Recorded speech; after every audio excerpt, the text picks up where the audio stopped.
a palavra nos ensina que nós temos que participar de um culto racional.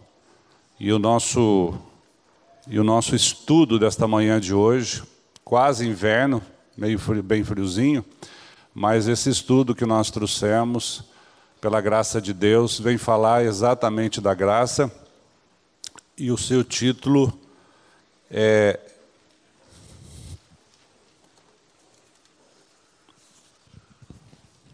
eu lembro do versículo.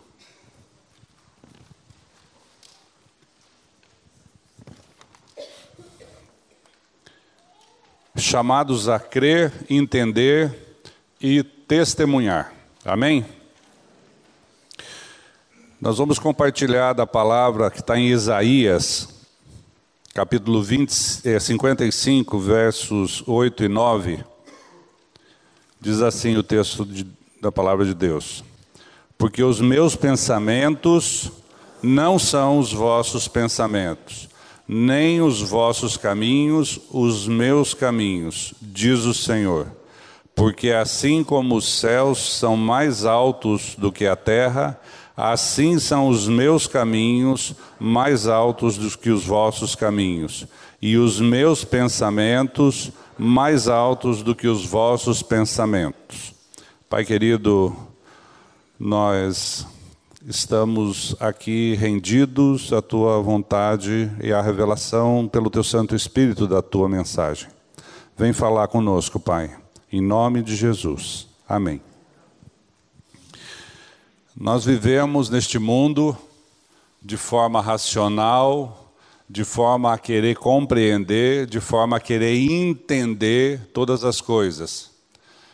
E com aquilo que Deus tem colocado para nós não é diferente. Nós queremos também entender Deus.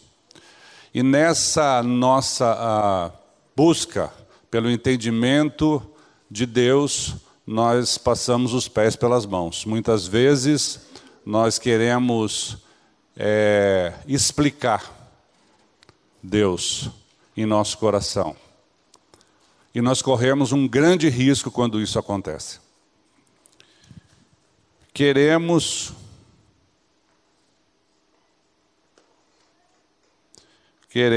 mas não compreendemos a lógica da graça. Justamente porque a graça não tem lógica. Pois os pensamentos e os caminhos de Deus estão muito acima dos nossos. Assim como os céus estão muito acima da terra. Recebemos a graça pela fé. A minha graça te basta, disse o Senhor a Paulo. E não a compreendemos porque ela está muito acima da nossa capacidade intelectual. Deus faz os seus caminhos pelos desertos e pelos mares. E nós não entendemos quando Deus faz esses caminhos. Às vezes, nós queremos traçar os nossos próprios caminhos. Nós queremos traçar os nossos próprios pensamentos sem levar em consideração o propósito de Deus para a nossa vida. É o vaso querendo ensinar o oleiro. É o vaso querendo dar palpite naquilo que é a obra do oleiro, que ele tem capacidade e sabe todas as coisas para fazer o vaso da maneira que ele quer. Também recebemos de Deus, pela graça, uma das coisas mais importantes para se viver no mundo, o tempo, o cronos, a fim de que fizéssemos dele o melhor uso possível. O Espírito Santo de Deus tem ensinado à igreja sobre os paradoxos de Deus, que obviamente são pensamentos contrários aos pensamentos humanos, justamente para que a nossa relação com Ele seja fundamentada na fé. Fé é apoiar-se no que Deus disse.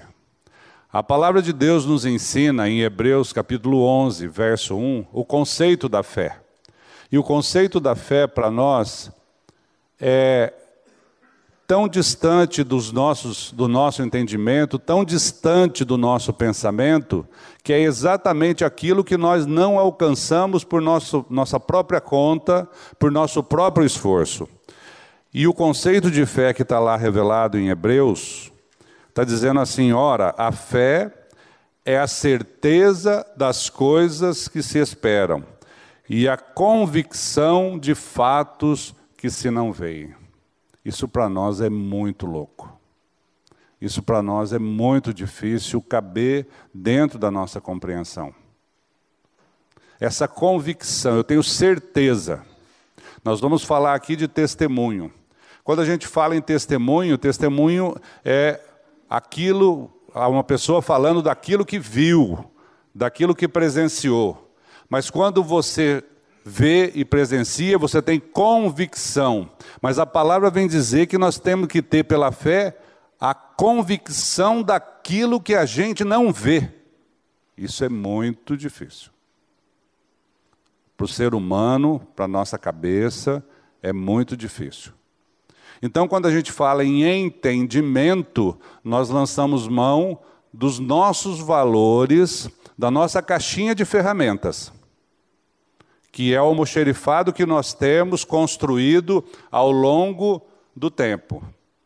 Tudo aquilo que está dentro da nossa mente, da nossa compreensão, foi colocado de alguma forma por alguém, por situações, e que quando a gente está passando por uma circunstância, a gente lança a mão daquela caixinha de ferramenta para tentar compreender o porquê daquilo. Por quê? E logo vem o conflito, quando a gente não tem uma resposta para esse porquê. Por que a minha mãe está doente? Por que o meu pai está doente? Por que o meu filho está internado no hospital? Por que eu estou desempregado?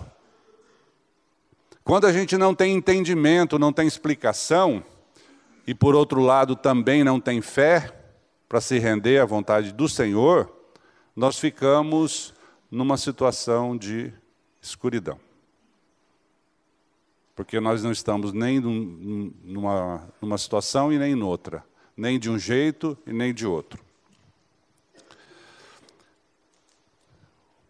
O pastor Kleberson Gonçalves, é um pastor da Primeira Igreja Batista lá de São Paulo, de Pinheiros, ele escreveu assim: na vida e na caminhada cristã, em muitos momentos seremos surpreendidos e até decepcionados com a maneira de Deus agir.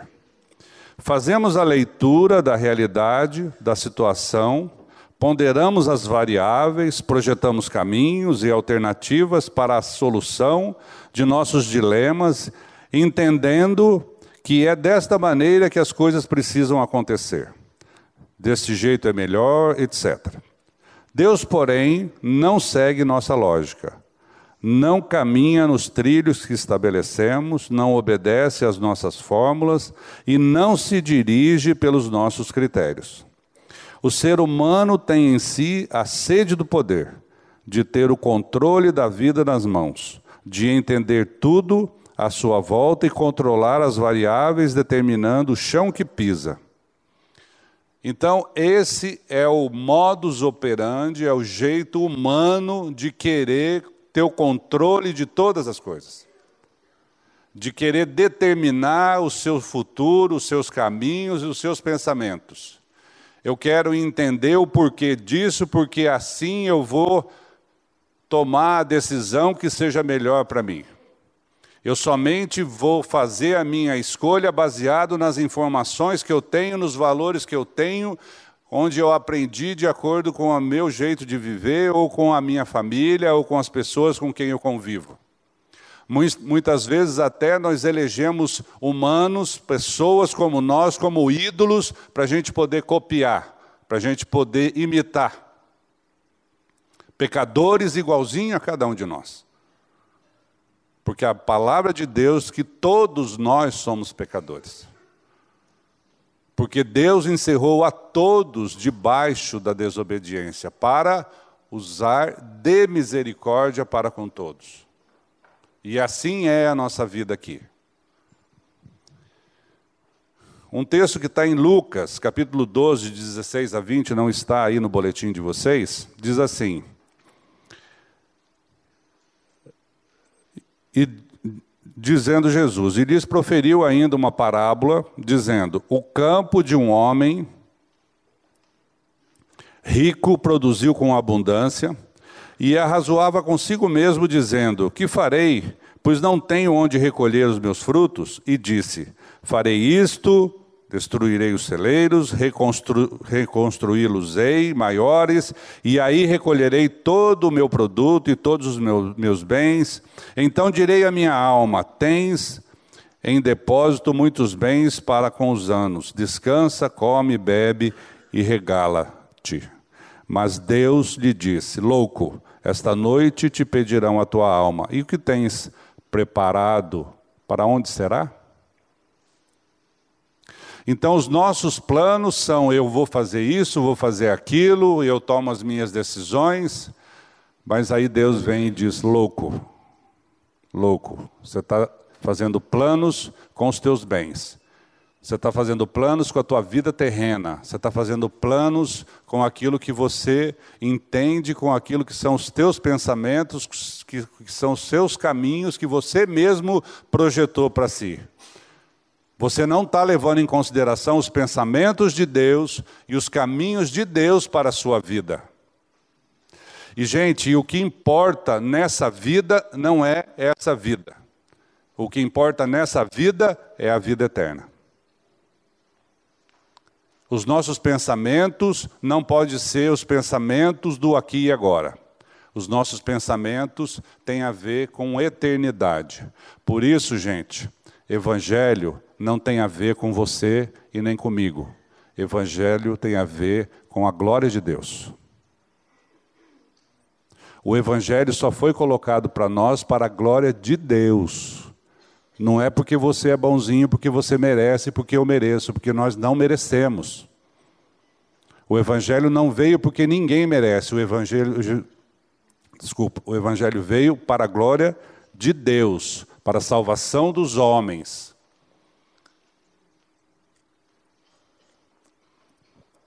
E aí, em contrapartida, em Tiago 4, 13 a 15, diz assim, atendei agora, vós que dizeis, hoje ou amanhã iremos para a cidade tal, e lá passaremos um ano, e negociaremos, e teremos lucros.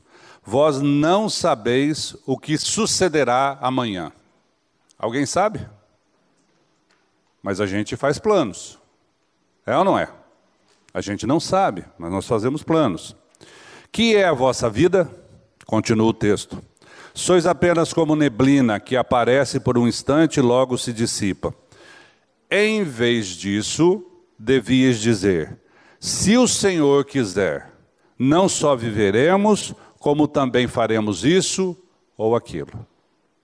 Se o Senhor quiser. Esses dias eu estava com meu filho, conversando com um rapaz que está trabalhando conosco, e falando sobre trabalho. E eu falei, qual é o plano para amanhã? O que você vai fazer amanhã? Ele virou para nós e falou, se o nosso Senhor permitir, amanhã eu vou fazer isso. Eu fiquei admirado, porque é uma coisa que a gente não costuma ouvir. As pessoas dizendo assim, se o nosso Senhor permitir. Amanhã, se nosso Senhor permitir, eu vou fazer isso, eu vou fazer aquilo. Mas se o nosso Senhor não permitir, eu não vou fazer. Mas a alegria, que nós ouvimos aqui hoje, nesta manhã, no louvor, mas a alegria permanece no nosso coração. Se Deus permitir e se Deus não permitir, a alegria deve continuar. Vós sois, Isaías 43, 10, vamos ler juntos? Vós sois as minhas testemunhas, diz o Senhor, e o meu servo, a quem escolhi, para que o saibais e me creiais e entendais que eu sou o mesmo, e que antes de mim Deus nenhum se formou, e depois de mim nenhum haverá. E nós e os homens continuam querendo ser como Deus. Parece que os nossos ouvidos ficam surdos quando a palavra vem. Quando a palavra vem com a revelação daquilo que é o propósito de Deus, os caminhos de Deus, os pensamentos de Deus, parece que os nossos ouvidos ficam surdos. A coisa mais difícil em uma assembleia é ser um voto vencido. É ou não é? Quando a sua ideia não é aceita. Quando a sua proposta não é aceita. E você se torna um voto vencido. No reino de Deus, nós temos que ter a alegria de sermos votos vencidos. Porque a nossa vontade, o nosso propósito e os nossos planos são muito abaixo dos planos de Deus. Então nós temos que ter a alegria de saber que nós temos um Deus que tem a vontade boa, agradável e perfeita, que conhece a cada um de nós, desde o ventre da nossa mãe, que sabe toda a eternidade, tem o tempo nas palmas das suas mãos, e quer o nosso bem. E quando Ele vem e nos trata como filhos, para aqueles que já creram na sua inclusão na morte e na ressurreição de Jesus Cristo, que já nasceram de novo e se tornaram filhos de Deus. E quando Ele vem e nos trata como filhos, para estabelecer a sua vontade na nossa vida, a nossa alegria, o nosso regozijo deve ser aparente, deve aparecer na nossa, estampado no nosso comportamento, na nossa fala, se o nosso Senhor permitir, se o nosso Senhor quiser. E é justamente aí que se encontra a nossa maior dificuldade de viver pela fé. Se somos testemunhas de Deus, somos convocados a aparecer e dar evidências dele. Se somos testemunhas dele, devemos aparecer e devemos dar testemunha dele. E não nossas. O próprio Cristo veio ao mundo para testemunhar do Pai, dizendo, está aí o texto em Mateus 11, 27. Todas as coisas me foram entregues por meu Pai, e ninguém conhece o Filho, senão o Pai. E ninguém conhece o Pai, senão o Filho, e aquele a quem o Filho quiser revelar. Olha só, gente, a quem o Filho quiser revelar. E Deus, através de Cristo Jesus, fez a sua obra de salvação, fez a sua obra de nos transportar do império das trevas para o seu reino de luz, através da morte e da ressurreição em Jesus Cristo, e é essa revelação que faz toda a diferença nos nossos corações. Porque aí nós passamos a ser o quê? Testemunhas também, assim como Cristo é testemunha do Pai. João 12, 44 e 45, diz o seguinte, e Jesus clamou dizendo, quem crê em mim, não em mim, mas naquele que me enviou. E quem me vê a mim, vê aquele que me enviou. Se nós somos também da família de Deus, se nós somos filhos de Deus, quem olha para mim, não vê a mim. Vê quem? Aquele que me enviou. Aqueles que estão olhando para você e para mim, estão vendo Cristo em você e em mim? Esse é o grande desafio, gente.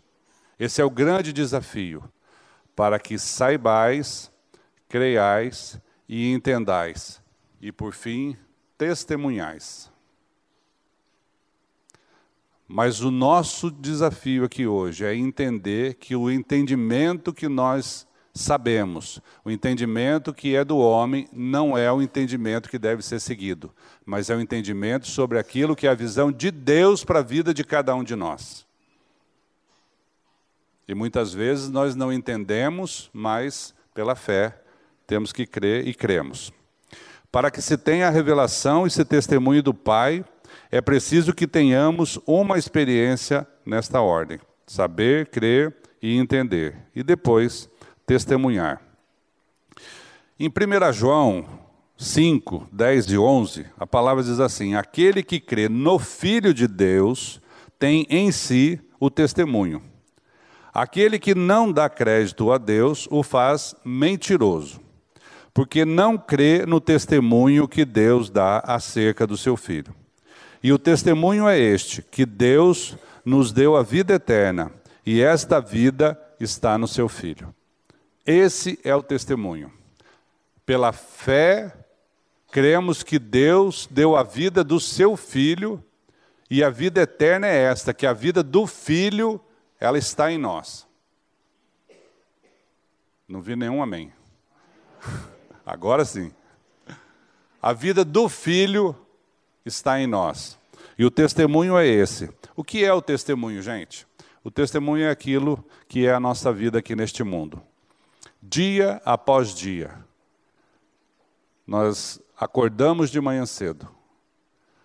Nós nos lembramos da nossa agenda. E na nossa agenda, muitas vezes, Deus não está incluído. A nossa agenda tem muitos planos, tem muitos compromissos, tem muitas coisas para a gente fazer, mas Deus não está nela. Nós vamos fazendo, nós vamos trabalhando, nós vamos cumprindo nossos compromissos, né? A gente só vai lembrar de Deus quando a nossa agenda não dá certo. Aí nós lembramos de Deus. Eu fiz aquilo que eu queria fazer, não o que Deus queria. Mas depois nós queremos que Deus conserte. Ele vem para consertar. Senhor, por que o Senhor deixou isso acontecer? Mas nós não pedimos para Ele. É para eu fazer ou é para não fazer? Né? E é dentro da liberdade que nos foi concedida em Cristo Jesus que podemos fazer as escolhas de vida pelos pensamentos e caminhos de Deus, e não os nossos. Raymond Ortlund Jr. escreveu assim: nossos sentimentos intuitivos e hábitos bem arraigados não podem ser defendidos. Eles precisam ser reexaminados. O que significa isso? Que nós temos argumentos para defender sempre a nossa posição. Os nossos argumentos vêm em primeiro lugar, né? Porque a coisa mais difícil que a gente vê no ser humano é um ser humano que reconhece quando errou. A coisa mais difícil que tem é admitir o erro. É ou não é? Quando a gente erra, a gente se justifica. A gente tem argumento. A gente vai dizer, olha, mas eu tinha motivo. Eu fiz isso, mas é porque aconteceu aquilo. A gente sempre tem. Então, o que ele está dizendo é que a gente não tem que ficar defendendo as nossas posições. Nós precisamos reexaminá-las. O que significa? Que nós precisamos mudar. E somos nós que mudamos? Não. É Deus que muda. É Deus que faz. É Ele que vem em nosso socorro. É Ele que vem nos ensinar. É Ele que vem mostrar os seus propósitos e os seus caminhos para nós. Quando? Quando nós nos rendemos. Quando nós dizemos assim, se Deus nosso Senhor permitir, se Deus nosso Senhor quiser, aí então nós vamos fazer, ou não. Por isso é que precisamos com tanta urgência de arrependimento. Arrependimento. Arrependimento dos maus caminhos. Arrependimento dos maus pensamentos. Arrependimento das acusações, dos julgamentos. Arrependimento de ser quem nós somos.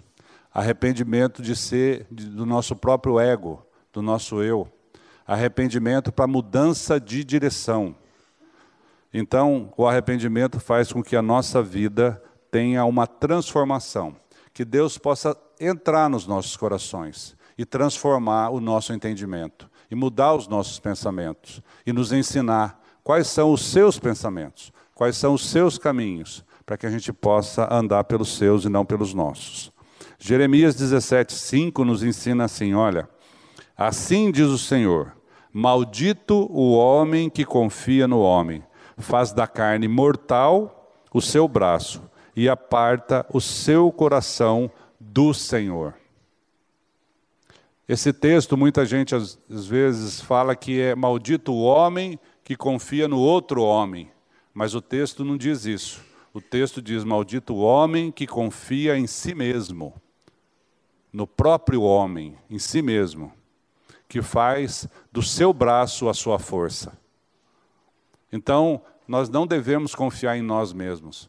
Porque os nossos caminhos, os nossos pensamentos são totalmente contaminados pelo pecado.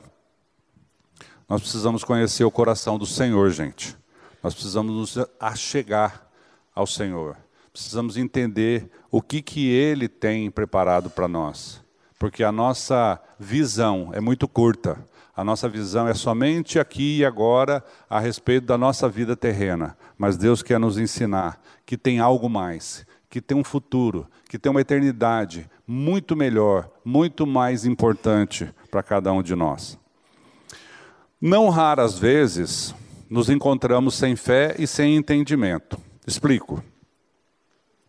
Às vezes estamos passando por circunstâncias que não compreendemos. E mesmo usando de todos os nossos recursos, não sabemos o que fazer. E também não cremos no poder de Deus. Porque não conhecemos completamente o seu caráter. E também não compreendemos o que Ele está fazendo, o que Ele está fazendo, por não ter fé de que aquilo é o melhor. Ou seja, é um momento que podemos estar na mais completa escuridão. O que fazer? Desistir ou resistir? Nenhuma coisa, nem outra.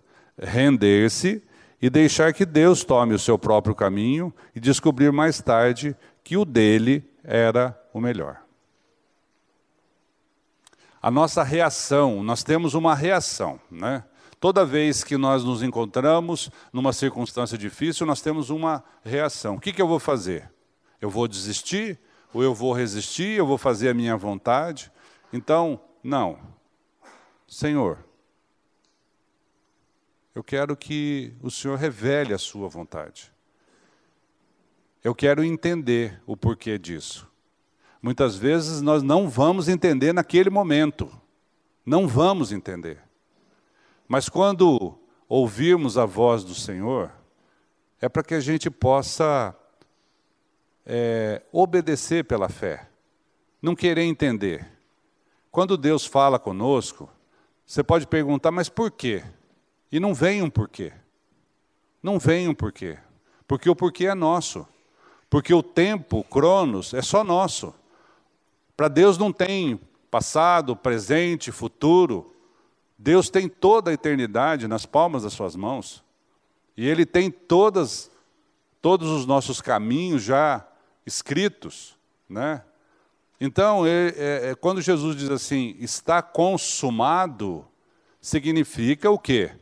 Que está consumado. Quando a palavra de Deus revela e fala para nós e nos ensina, o que nós temos que fazer? Colocar dúvida? Pedir explicação? Mas, Senhor, por que isso está escrito assim? Não. Não. Nós somos vasos. Está escrito. Gente, é palavra de Deus. É verdade de Deus. Quando a gente coloca em dúvida qualquer tipo de revelação da palavra, nós temos aí corremos um grande risco de querer entender o que é verdade, o que não é da palavra, o que é para levar em consideração, o que não é. Aí nós corremos um grande risco de nós termos uma interpretação da palavra que não é a verdade. E nós sabemos que tudo que é contra a verdade é mentira. E nós sabemos que a mentira não vem de Deus. A mentira vem de Satanás, a mentira vem do diabo. E se nós crermos na mentira, nós vamos tomar um caminho errado e alguém já disse que nós vamos desembarcar num porto errado. Então, é muito simples, é muito fácil, basta crer. Basta crer. O entendimento vem com o tempo, de acordo com a vontade de Deus. Se Ele quiser que a gente entenda, amém. Se Ele não quiser, amém também. Ele não deixa de ser Deus por isso. Deus não deixa de ser Deus porque a gente não entende Ele. Mas nós precisamos tomar posse do que está escrito. tomar posse da palavra, ter contato com a palavra, conhecer o caráter de Deus pela revelação da palavra. É isso que nós precisamos. E se você não tem fé, peça que Deus vai te dar fé. Até nisso, Deus nos sustenta. Até na nossa falta de fé. Não é? Eu trouxe aqui uma história para compartilhar com vocês. E vou ler agora. Uma mulher tinha um filhinho de apenas 5 anos. Esta mulher era bordadeira. Uma vez, ela estava bordando e o seu filhinho estava brincando no chão da sala ao seu lado. Olhando para cima, ele viu aquele bordado pelo avesso e perguntou: mãe, o que a senhora está fazendo? A mãe disse: estou bordando, filho. Ele pensou: que esquisito esse bordando. Não entendeu nada, pois via do lado avesso. A sua mãe continuou trabalhando naquele bordado. Passados alguns dias, o filho olha para cima, vê aquele bordado pelo avesso e pergunta: mãe, o que a senhora está fazendo? E ela respondeu: estou bordando. Ele não entendeu nada e pensou: que esquisito esse bordando. Passados mais alguns dias, o filho, olhando para cima, perguntou: mãe, o que a senhora está fazendo? Ela respondeu: estou bordando, filho. Então o filho pensou: que esquisito esse bordando, pois ele via pelo lado avesso e só via um emaranhado de linhas sem definição nenhuma. Quando aquela mãe, finalmente, terminou o trabalho, ela chamou o seu filho e lhe perguntou: você quer ver o que a mamãe fez? E a criança disse: quero, quero. Então a mãe pegou o seu filho no colo e mostrou. Agora pelo lado certo, pelo mesmo lado que ela estava vendo e trabalhando. O filho, quando viu aquela obra, os seus olhos se encheram de alegria. E ele disse: mãe, que lindo o seu bordando. Ela disse: não é bordando, filho. Agora que está pronto, é bordado.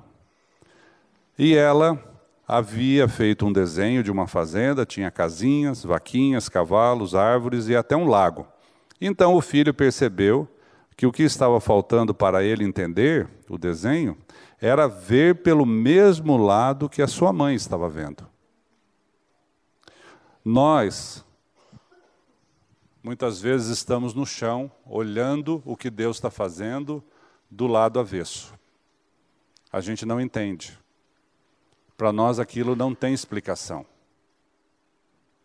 Mas o que Deus faz conosco em Cristo Jesus? Ele nos tira do chão e nos coloca no seu colo. E nos dá a sua visão, para que a gente possa ver aquele bordado pelo mesmo lado que ele está vendo. E eu acho interessante essa historinha, porque ela diz que agora que está pronto, é um bordado. Deus já terminou a sua obra. A obra de Cristo, em nosso favor, já foi consumada. E nós não podemos ficar querendo ainda que as coisas aconteçam do nosso jeito, porque já aconteceram. Porque lá na fundação do mundo, o Cordeiro foi imolado. Ele não foi imolado há 2000 anos atrás. Há 2000 anos atrás aconteceu um fato para que a gente pudesse entender. Jesus Cristo veio em carne e morreu na cruz há 2000 anos atrás. Mas essa obra em nosso favor, esse sacrifício, já foi feito lá na fundação do mundo. A gente não entende isso, gente. E nem queira entender. A nossa cabeça não vai compreender. Mas a obra foi consumada. Qual é a nossa parte? Crer. Crer. Como Paulo disse aos soldados: crê no Senhor Jesus. Serás salvo tu e a tua casa. Então, gente, é muito simples, só que ao mesmo tempo a gente complica, né? A gente é que complica. Olha só o que Einstein disse. Deus não joga dados com o universo. Einstein, cientista conhecidíssimo, ele disse: Deus não joga dados com o universo. O que ele quis dizer com isso? Que Deus não lança sorte. Deus não busca fazer as coisas sem saber qual é o resultado, porque tudo já foi feito. Quando o homem descobre uma teoria nova, isso é uma coisa do homem, porque essa teoria já existe para Deus. Né? O homem ganhou o prêmio Nobel da ciência porque descobriu alguma coisa em relação ao átomo. Gente, aquilo já existe. Tudo já existe. Para Deus tudo já existe. Deus não está descobrindo uma coisa nova. Aquilo foi feito por Ele. Foi Ele que fez. Então Ele fez, Ele sabe o que Ele fez. O homem é que não sabe. Aí o homem pensa que sabe. Agora eu descobri, como se fosse uma sorte. Para Deus não existe isso. Disse Einstein essa frase ao explicar que não se conformava com o caráter probabilístico defendido pelo princípio da incerteza de Heisenberg, que era um opositor dele no princípio, na teoria dele.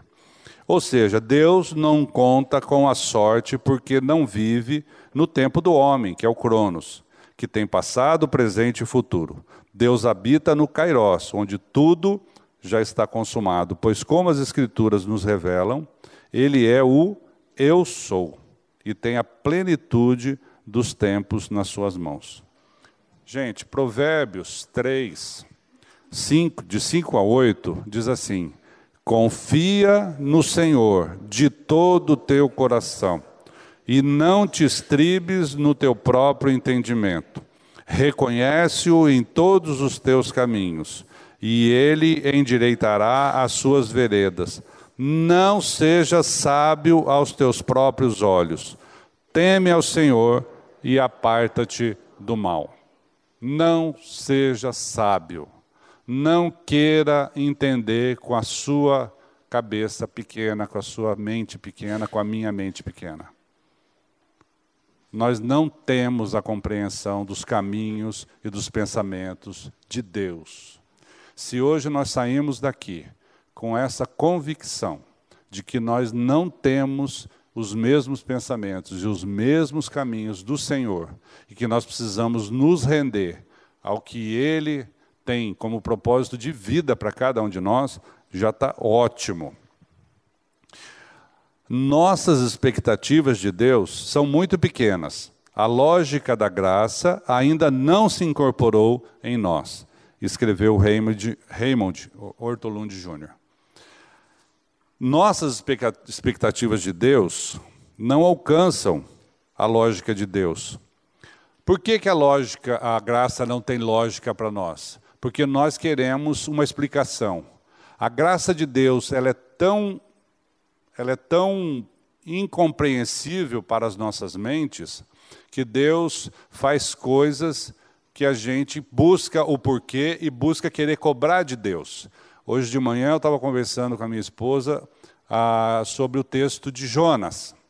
Jonas não queria de forma nenhuma que aquele povo de Nínive fosse salvo. É ou não é? Mas Deus queria salvá-los. Deus não se ateve à vontade de Jonas. Deus não faz a nossa vontade. Mas a graça de Deus não tem explicação. Porque a gente pode buscar um monte de justificativa e de explicação para as nossas vontades. Senhor, mas eu não quero por causa disso, daquilo. Deus fala, não, eu vou fazer. E aí? Né? Quando Deus fala, Ele cumpre o que Ele fala. Quando Ele promete, Ele cumpre o que Ele promete. Então você pensa assim, tem um texto de Malaquias a respeito dos dízimos, que fala assim, fazei prova de mim, trazei a casa do tesouro. É isso? Os seus dízimos e ofertas, e verás se eu não abrirei as portas e as janelas do céu para você. Olha só, fazei prova de mim, trazei os seus dízimos. Ele está dizendo, filhos, traga os seus dízimos? Não. Ele está dizendo, nascidos de novo, traga os seus dízimos? Não. Ele está dizendo, primeira igreja batista, traga os seus dízimos? Não. Ele está dizendo para todo o povo. Todo o povo. E aí, quando ele fala, ele cumpre o que ele fala. Então, mesmo para incrédulo, mesmo para aquele que não crê no seu novo nascimento, mesmo para aquele que não está salvo, se ele trouxer os seus dízimos para a igreja, Deus vai abençoá-los. Porque ele falou e ele cumpre o que ele fala. E ele manda todos trazer os seus dízimos. Ele não manda somente salvos. Se o ímpio cumprir com aquilo que Deus está mandando cumprir, obedecer aquilo que Deus está mandando fazer, o ímpio vai ser abençoado. Porque a palavra de Deus assim diz. Porque ele fala e ele cumpre o que ele fala. Então, quando Jonas falou, Senhor, mas esse povo, que é um povo que mata, um povo que é pecador, que tinha um monte de justificativa para Jonas, para não querer pregar para aquele povo, para não querer que aquele povo fosse salvo. Ele tinha um monte. Mas Deus não foi na conversa de Jonas. Deus falou, você vai lá e vai pregar e eu vou salvar, e ponto. Então, gente, quando nós queremos fazer a nossa vontade, e a nossa vontade está diferente, contrária à vontade de Deus, cuidado. Cuidado, porque você vai ser frustrado. Você vai ter uma decepção. Então, qual é a nossa busca? Qual é a nossa oração? Senhor, não quero que faça a minha vontade. Eu quero conhecer a tua vontade. E é o momento que eu conhecer a tua vontade. Então, eu vou me alegrar com a tua vontade. E aí a minha alegria com a tua vontade, de conhecer a tua vontade, vai ser que o Senhor estabeleça a tua vontade e eu vou ver o teu agir na vida da igreja, dos irmãos, do país. Por exemplo, nós temos orado muito para o nosso país, né? Pelo avivamento da igreja, pelos governantes, nós temos orado por isso. Agora, Senhor, é da tua vontade?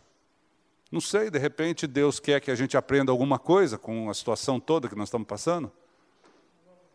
Né? Às vezes nós estamos vendo uma circunstância como coisa ruim, e na verdade para Deus aquilo é um ensino para cada um de nós e para a igreja. Sempre seremos surpreendidos pela vontade de Deus, pois os seus pensamentos são bem mais altos do que os nossos. Sua perspectiva, seus desígnios, seus planos e seus propósitos estão muito além dos nossos. Deus vê a eternidade e a nossa história como um todo. Ele projeta caminhos onde não existem e onde não haveria a mínima possibilidade de existir. Pela nossa lógica, claro. O homem vê pelo comportamento, mas Deus vê pelo coração. Jesus disse a Pedro, em João 13:7, o que eu faço não sabes tu agora, mas o saberás depois. Veja que para que o seu comportamento de lavar os pés dos discípulos fosse compreendido, Jesus trabalhou com os advérbios de tempo, agora e depois. Mesmo assim, Pedro não entendeu, mas creu na palavra de Jesus e se resignou. Vocês lembram desse texto? Jesus foi lavar pé, porque eles estavam querendo disputar, Senhor, quem que vai ficar do seu lado? Quem que vai ficar à direita, quem que vai ficar à esquerda e tal? Jesus pegou e foi lavar pé. Pedro ficou meio assim, falou, Senhor, mas você vai lavar pé? Aí Jesus diz, olha, o que eu estou fazendo você não vai entender agora, você vai entender depois. Ele falou, Senhor, então não é só o pé não, lava tudo. Então, aí lava tudo, porque eu não sei o que o senhor está fazendo, mas se o senhor está falando, manda brasa aí. Né? Assim era Pedro também, assim como somos nós, né? Então, ele não entendeu, mas ele creu, ele tomou posse. Senhor, me dá um banho aí que está jóia. Creia e entenda. Hebreus 3:15. Enquanto se diz, hoje, se ouvirdes a sua voz, não endureçais o vosso coração, como foi na provocação. Creia. Creia.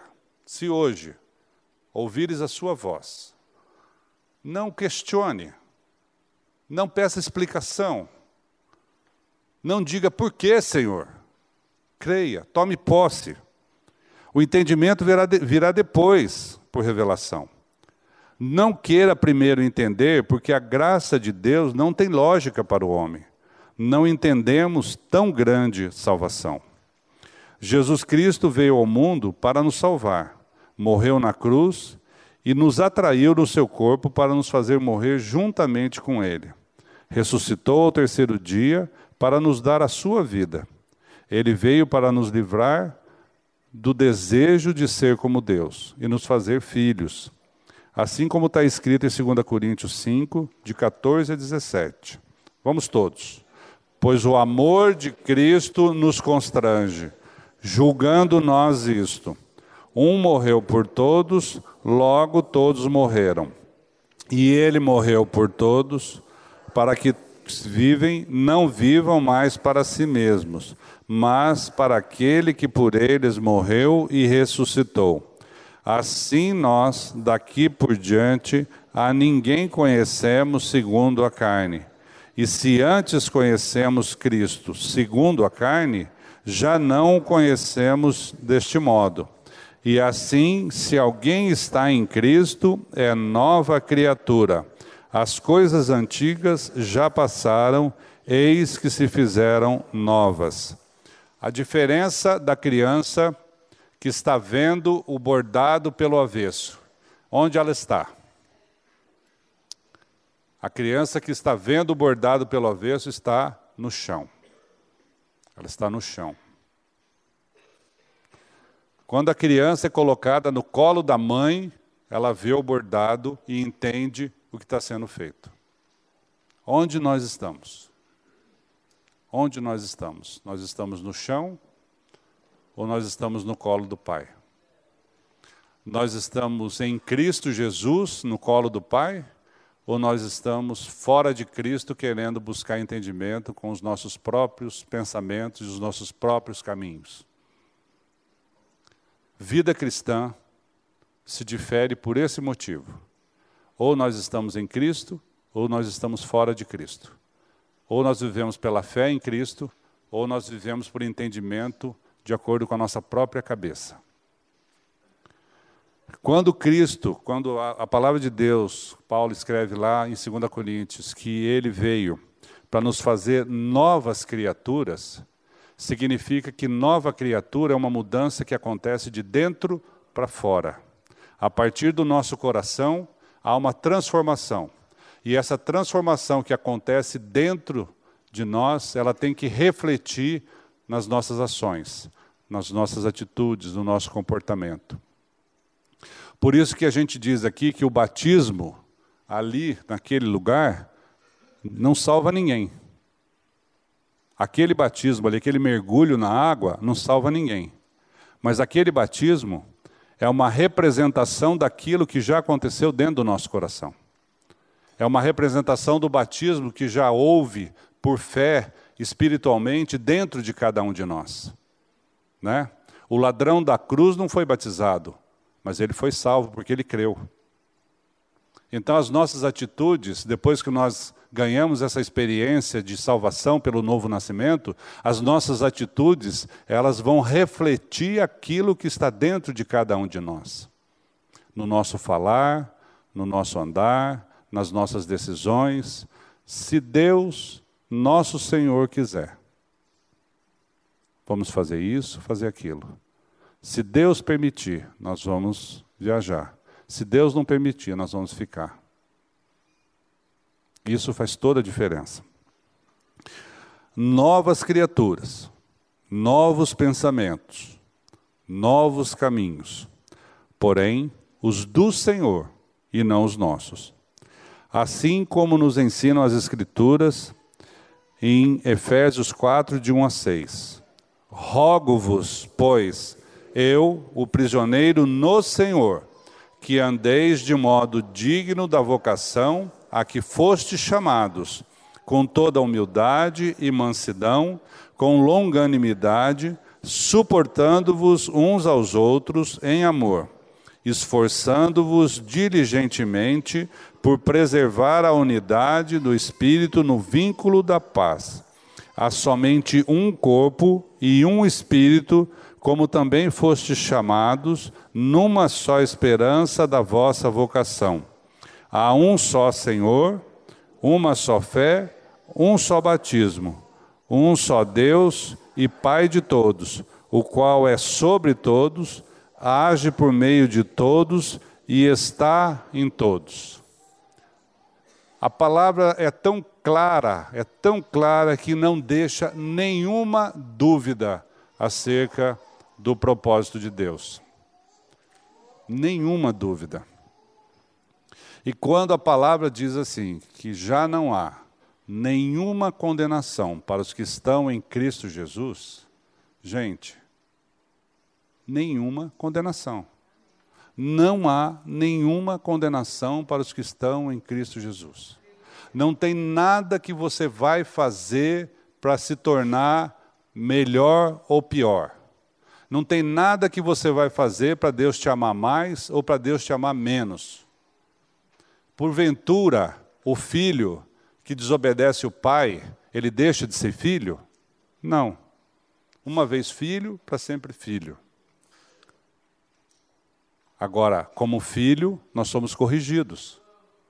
Vem a correção do Senhor, né? E por que Deus corrige? Porque Ele ama. Por que Deus ensina? Porque Ele ama. Por que nós vivemos neste mundo aqui e temos que testemunhar daquele que é o nosso Pai? Porque Ele é o nosso Pai. A nossa identidade é de filhos. E a identidade dele é de Pai. Então o nosso testemunho é esse. Vivemos aqui por fé e vivemos aqui para testemunhar e, como embaixadores, representar o reino que nós representamos, que nós estamos aqui para fazê-lo. Então, viver aqui, gente, é uma situação que, pela graça de Deus, que nós não entendemos, mas pela graça de Deus nós podemos ter a alegria e a convicção de saber que a vontade do Senhor, os caminhos do Senhor, os pensamentos do Senhor é que nos dirige, é que nos governa, né? E quando a gente faz a nossa própria justiça, nós estamos fazendo de Deus, no mínimo, mentiroso, né? Porque quando nós fazemos a nossa própria justiça, confessando que somos dele, confessamos que Cristo é a nossa vida, mas Cristo é a nossa vida, mas eu não faço aquilo que é da vontade de Deus, eu estou fazendo a minha vontade, eu estou dizendo que Deus não é capaz, que Deus não é soberano, que Deus não é o Senhor, né? Então, eu queria que a gente parasse um pouco para pensar sobre o nosso testemunho aqui neste mundo. Cristo veio dar o testemunho do Pai, e aqueles que creem em Cristo dão o testemunho do Filho. Então, isso é uma verdade. Precisamos tomar posse.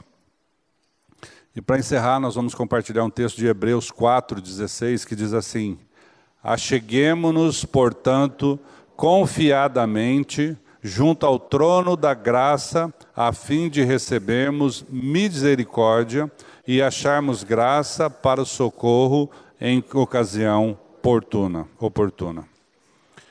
Acheguemo-nos confiadamente, né? A graça de Deus é incompreensível para nós, ela não tem lógica.